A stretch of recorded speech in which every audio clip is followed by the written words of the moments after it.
Your tie breaches dress code, she said, over Zoom of all forums.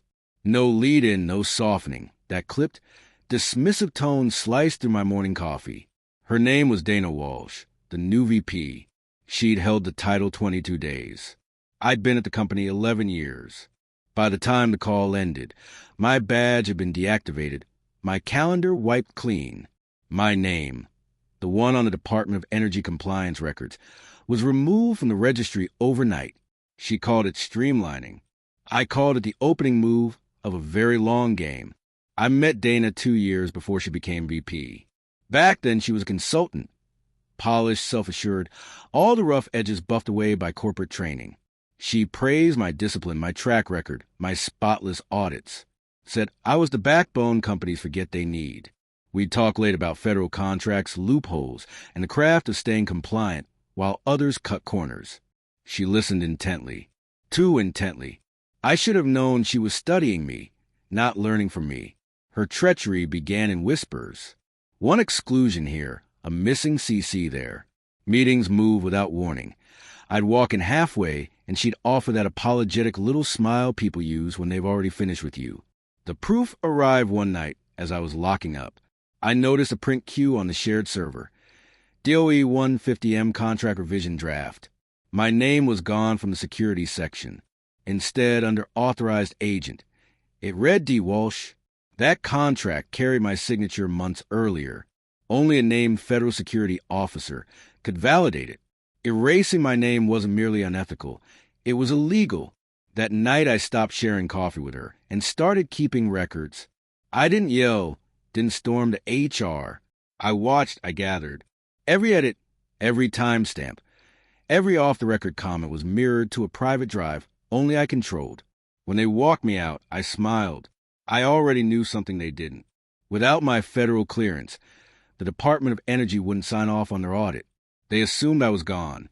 In a company this big, absence can be louder than presence. 3 weeks later, the audit began. $150 million on the line. A dozen suits in dark ties posing for compliance photos.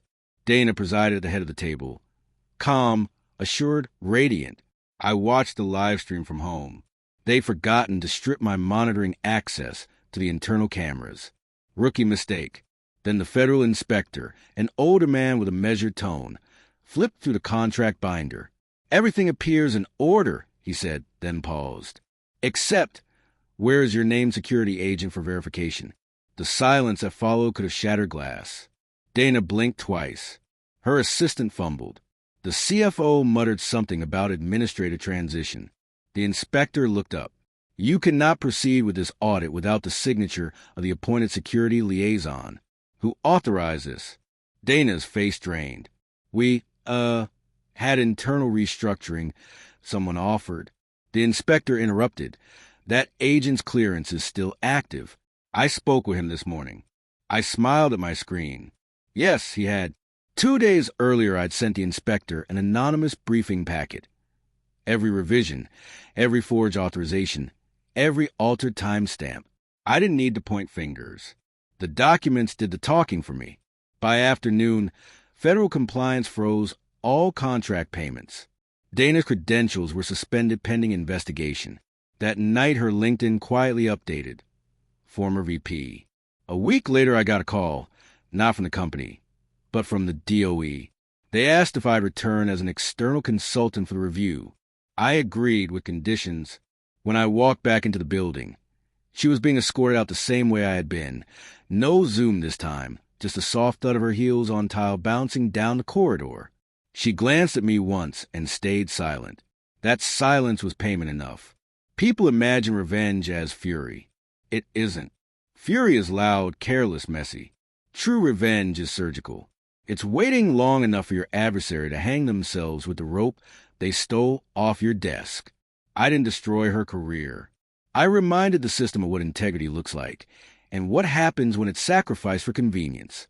When the DOE signed the final reinstatement, they restored my clearance, permanent this time. The new VP shook my hand, careful, deferential. We are consistency, he said. I looked him straight in the eye. Consistency keeps the building from burning down.